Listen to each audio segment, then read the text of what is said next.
To my YouTube channel and this is your English teacher Vijay. देखिए बच्चों, कल आपका इंग्लिश का एग्ज़ाम है और नोट मेकिंग कई सारे स्टूडेंट के पल्ले नहीं पड़ता है, क्योंकि साल भर उन्होंने देखा नहीं होता है और अगर देखा भी होता है तो उतने अच्छे से समझा नहीं होता। तो हमारी जो मदर टंग है वो है हिंदी, और जब हम डायरेक्टली इंग्लिश में नोट मेकिंग के बारे में पढ़ते हैं तो कहीं ना कहीं हम थोड़े कंफ्यूज हो जाते हैं कि नोट मेकिंग चीज़ क्या है। वैसे अगर मैं इसको बहुत शॉर्टली बात करूं तो कहने का मतलब ये है कि आप कोई भी स्टोरी या कोई भी आर्टिकल जब पढ़ते हैं तो उसमें से जो जो इम्पोर्टेंट पॉइंट आपको लगते हैं, जिस तरह से आपने देखा होगा कि जब कभी कोई सामने बड़ा मिनिस्टर जब कोई बात कहता है तो मीडिया वाले नीचे बैठे होते हैं, तो मीडिया वाले उसकी वो जो स्पीकर होता है या फिर जो सामने मिनिस्टर जो भाषण दे रहे होते हैं, जो स्पीच दे रहे होते हैं, वो तो बहुत ज़्यादा दे रहे होते हैं, लेकिन उनमें से कुछ सटीक इंपॉर्टेंट पॉइंट्स को ही जो है वो रिपोर्टर लिखते हैं। तो ठीक उसी प्रकार से जब आपको एक पैरा मिलता है, एक पैसेज मिलता है, उस पैसेज में आपको उसमें से कुछ चीज़ें छांट के लिखनी होती हैं जो कि ये बताती हैं कि इस पैसेज में जो मेन पॉइंट्स थे वो ये हैं, तो वही पॉइंट्स कहलाते हैं नोट मेकिंग। लेकिन कई बार प्रॉब्लम ये होती है कि फिर भी हम कंफ्यूज हो जाते हैं कि करना क्या है, क्योंकि इंग्लिश से उतनी अच्छी अंडरस्टैंडिंग नहीं होती। तो सबसे पहले आज मैं हिंदी में आपको ये बता रहा हूँ, फिर एक एग्जाम्पल भी इसमें मैंने दिया हुआ है, बहुत अच्छे से आज आप इसको समझ जाएंगे। तो देखिए, हिंदी में बिल्कुल लाइन टू लाइन आपको ये ध्यान देना है कि क्या चीज़ें इसमें बताई जा रही है, क्योंकि कल एग्जाम है। तो आपके माइंड में अगर ये सेट रहेगा तो आपके लिए आसान रहेगा। सिर्फ पढ़ने से नहीं, इसको समझ लीजिएगा, पूरी वीडियो को देखिएगा, और अगर चैनल में नए हैं तो सब्सक्राइब तो बनता है। देखिए, नोट मेकिंग का अर्थ होता है ज्ञान के विस्तृत खंडों को स्पष्ट तथा संक्षिप्त रूप में प्रस्तुत करना। अच्छे नोट्स में निम्नलिखित गुण होने चाहिए, यानी कोई भी जो नॉलेज है उसको बहुत छोटे भाग में, संक्षिप्त रूप में, ब्रीफ में लिखना जो है वो नोट मेकिंग कहलाता है। इसमें क्या होता है, वे संक्षिप्त होने चाहिए। नोट मेकिंग हमेशा संक्षिप्त होना चाहिए, यानी ब्रीफ होना चाहिए, यानी कम होना चाहिए। इसके केवल संगत तथ्य ही दिए जाने चाहिए, यानी सारी डिटेल आपको नहीं लिखनी होती है, कुछ कुछ इंपॉर्टेंट पॉइंट्स को ही आपको यहाँ पर मेंशन करना होता है नोट मेकिंग में। इसमें केवल शब्दों अथवा शब्द समूह का ही प्रयोग किया जाता है। इसमें सिर्फ वर्ड्स लिखे जाते हैं और उनके जो है ग्रुप्स लिखे जाते हैं। पूरे पूरे वाक्यों का प्रयोग करने की प्रायता आवश्यकता नहीं होती, यानी आपको पूरा सेंटेंस नहीं उतारना है, मतलब इंपॉर्टेंट वर्ड्स को उठा के लिख लेना है। यानी एक लंबा सेंटेंस लिखा हुआ है तो उसमें से आपको इंपॉर्टेंट वर्ड्स को उठा के लिख लेना है, ठीक है। पूरे पूरे वाक्यों को 2-3 लाइन तक लिखने की आवश्यकता नहीं होती। अगर सिंपल में कहूँ तो एक लाइन में ही या फिर आधी लाइन में ही, एक लाइन से भी आधे में, मान लीजिए ये आपकी नोटबुक है और ये अपना पॉइंट वर्ड आ रहा है, तो यहाँ तक भी कई बार बात बन जाती है, बात पूरी हो जाती है, या फिर थोड़ा सा आगे आप लाइन बढ़ा लें, इतना ही नोट मेकिंग में लिखा जाता है, ठीक है। अब नेक्स्ट देखिए, आगे बता रहे हैं, इन शब्दों में नोट लिखने में व्याकरण संबंधी बंधन नहीं होते। कोई भी ग्रामेटिकल जो है इसमें बंधन नहीं होते। आप इज, एम, आर, वॉज, वर ये सब नहीं भी लगाएंगे तो कोई प्रॉब्लम नहीं है। आपको डायरेक्ट वर्ड उठा के लिख देने हैं कि किस मैटर पे है, पूरी लाइनें नहीं लिखनी है, ठीक है। देखिए, इस तरह से नंबर 4 पे क्या दिया हुआ है, थोड़ी स्पीड में बता रहा हूँ। दिए हुए तथ्यों को सारणीबद्ध रूप में प्रस्तुत किया जाना चाहिए, यानी इसी तरह से लिस्ट बनानी है नीचे को। इन्हें भाग तथा अनुभागों में बांटा जाना चाहिए। भाग निम्नलिखित प्रकार से किए जा सकते हैं, जैसे आपने कोई एक हेडिंग लिखी तो उस पर आपने 2 पॉइंट लिख दिए या 3 पॉइंट लिख दिए, फिर आपने दूसरी हेडिंग लिखी, फिर आपने उसमें 2 पॉइंट लिख दिए, फिर आपने 3 हेडिंग लिखी, थर्ड हेडिंग, और वहाँ पर आपने 2 पॉइंट लिख दिए। तो इस तरह से आपको इन सेक्शन को बांटना है, यानी आपको जैसे पॉइंट 1 जो है आपका, यहाँ पर आपने कोई हेडिंग लिख दी और उसके नीचे जो है 1, 2, 3 इस तरह से, या फिर ABC करके आपको सेक्शन में 2-3 पॉइंट लिख देने हैं उसी से रिलेटेड। जब आप कहीं पे भी कोई टॉपिक उठाएंगे तो उसके जस्ट वाली आगे की लाइनों से ही आपको पॉइंट उठा के लिख देने हैं। सिंपल सी लैंग्वेज में ये बात है, ठीक है। आगे देखिए, आगे क्या पॉइंट है, पूरे शब्दों के स्तर पर उनके संक्षिप्त एब्रीवेशंस तथा चिन्हों, सिंबल्स का प्रयोग किया जाना चाहिए, यानी आपको पूरे पूरे वर्ड नहीं लिखने। देखिए, यहाँ पर मैंने कभी किसी को समझाया होगा, यूनिवर्सिटी अगर कहीं पे लिखा है तो उसको UNI ही कर देना है, ठीक है। और या फिर प्रोफेसर कहीं पे है तो उसको PRO कर देना है, या फिर यहाँ नीचे एग्जाम्पल भी दिया गया, यानी पूरे वर्ड्स को लिखने की आवश्यकता नहीं है। अगर एनवायरनमेंट कहीं पर लिखा है तो आप सिर्फ NOV लिख दीजिए या NVS लिख दीजिए, EVS लिख दीजिए। तो इस तरह से आप शॉर्ट में जो है उसको लिख सकते हैं, यानी आपको पूरे वर्ड लिखने की आवश्यकता नहीं है। अब देखिए, यहाँ पर लास्ट में एक और चीज़ है, इसको भी आप समझ लीजिए।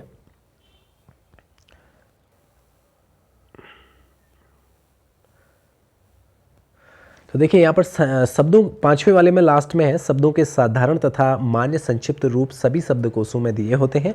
इसके अतिरिक्त हम अपने स्वयं के बनाए संक्षिप्त रूप तथा चिन्हों का प्रयोग भी कर सकते हैं। यानी आपको पता है कि कुछ चीज़ों की जो एब्रीवेशंस होते हैं वो ऑलरेडी शब्दकोश में दिए होते हैं, डिक्शनरी में दिए होते हैं। जैसे कि यूनिवर्सिटी का आपको पता होगा, इंट्रोडक्शन का इंट्रो लिखते हैं, जो शॉर्ट फॉर्म वर्ड्स के लिखते हैं वो कहीं आपको पता है, और अगर आपको नहीं पता है तो आप बना लीजिए, इसमें भी कोई तकलीफ नहीं है। उदाहरण के रूप में पार्लियामेंट जो है, यानी जो संसद होती है, उसको आप पार्ट लिख सकते हैं या पार लिख सकते हैं, या फिर पी के रूप में भी संक्षिप्त किया जा सकता है।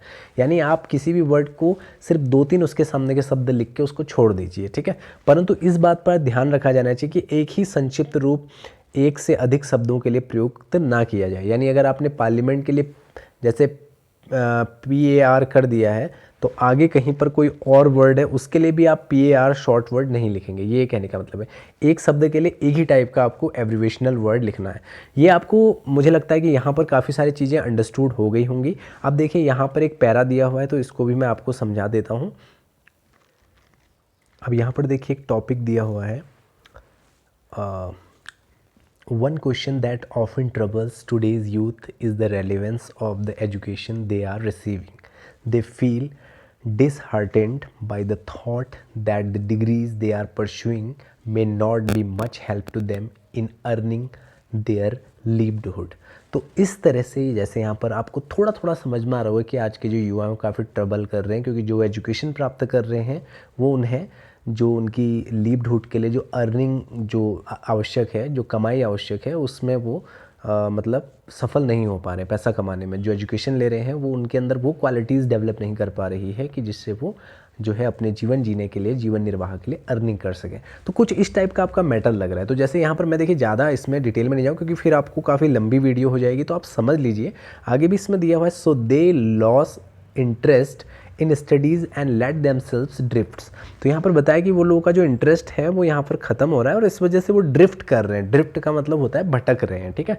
DRIFT ड्रिफ्ट यहाँ पर लिखा हुआ है, तो भटक रहे हैं। They do not realise that they are frittering away the golden phase of life. तो यहाँ पर फ्रिटरिंग एक वर्ड लिखा हुआ है। फ्रिटरिंग का मतलब होता है नष्ट करना, ठीक है। तो वो नष्ट कर रहे हैं एक गोल्डन फेज को, एक बहुत ही स्वर्ण काल को अपने जीवन का।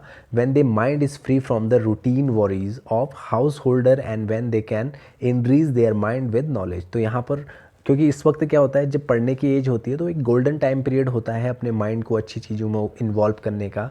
बट अभी क्योंकि अभी माइंड में इतनी चिंताएं नहीं होती हैं और हाउस होल्डर काम नहीं होते हैं, घर की कोई ज़्यादा जिम्मेदारी नहीं होती है ना, तो अभी नॉलेज गेन करने का टाइम होता है। लेकिन बच्चा जो स्टडीज़ है वो काफ़ी उसमें ट्रबल करता हुआ अपने आप को फील करता है। इस वजह से जो है आगे उसकी जो डिग्रीज़ हैं उसको नौकरी देने में या फिर आगे सक्सेस पाने के लिए या फिर अर्निंग करने के लिए फुलफ़िल नहीं हो पाती, ठीक है। तो यहाँ पर आपको ये बात थोड़ी बहुत समझ में आ गई होगी। तो देखो यहाँ पर इसका अब इन्होंने क्या किया कि जो आपका पैसेज फर्स्ट है, इस पैसेज फर्स्ट का हम यहाँ पे देखते हैं कि कैसे इन्होंने नोट मेकिंग करा। यानी जो आपको यहाँ से लेकर यहाँ तक ये दिया हुआ है, इसका और यहाँ से लेके यहाँ तक इसका और यहाँ से लेके यहाँ तक इसका, इन सभी की अलग अलग नोट मेकिंग बनी हुई है। यानी यहाँ से ही कोई हेडिंग उठाई, उससे रिलेटेड कुछ पॉइंट्स लिखे, यहाँ से कोई हेडिंग उठाई, उससे रिलेटेड कुछ पॉइंट्स लिखे, यहाँ से कोई हेडिंग उठाई, उससे रिलेटेड कुछ पॉइंट्स लिखे। तो ये तो बच्चों आपको स्टडी वहाँ पर करनी पड़ेगी, थोड़ा पढ़ना पड़ेगा किस मैटर पे दिया हुआ है। तो देखिए ये मैं आपको दिखाने जा रहा हूँ, थोड़ा सा इसका चेंज करना पड़ेगा जी। तो ये है आपका, यहाँ पर देखिए नोट मेकिंग इन्होंने करके दिखाई। तो इन्होंने क्या किया, सबसे टॉप में नोट मेकिंग भी आप लिख सकते हैं या फिर लिख सकते हैं नोट्स ऑन द पैसेज, ठीक है। तो देखिए इन्होंने पहला जो पॉइंट उठाया वहाँ से, यूथ फील ट्रबल्ड, यानी जो युवा हैं वो कठिनाइयाँ फील करते हैं, ठीक है। तो यहाँ पर यूथ फील ट्रबल्ड उन्होंने वहीं से उठाया, अभी हमने वहाँ लाइन में देखा था ना। देखिए ये इस चीज़ को उन्होंने थोड़ा अपने तरीके से यहाँ पर लिख दिया। क्या कहाँ पर देखिए हम सबसे स्टार्टिंग में यहाँ पर पढ़ रहे थे ना, थोड़ा इसको जूम कर लेता हूँ। देखिए यहाँ पर हम पढ़ रहे थे ना कि one question that often troubled youths today. तो इसी लाइन से इन्होंने उठा लिया कि आजकल के जो यूथ हैं वो काफ़ी ट्रबल कर रहे हैं।